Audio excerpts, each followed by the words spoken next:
الله نبی به د قرضداري جنازه نه کوله.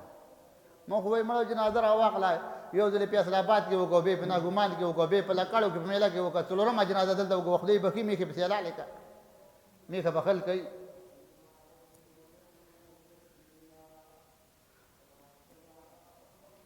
نو یو د مسلمان قرض خلاصول، یو دویم یو سړي ته معافي وکړله، الله وعده ده زه به ده ته معافي کوم، ده معافي وکړه. دریم نمبر فرض مانځه نه وروستو سورت اخلاص ویل 10 پیرې، فرض مانځه نه وروستو سورت اخلاص ویل. اوس فرض مونځ چې وشي خلک سنت نه کوي، دا هلکانو سنت بیخي پرېښي دي، دا بې کور کې کوي. چې په جومات کې نه کوي دا څه د بزرګ دي چې دا په کور کې کوي، نه په کور کې کوي نه په جومات کې کوي. په کور کې سخته څه ده، تکلیف څه دی، خبره کمه ده، ته سنت پرېږدې.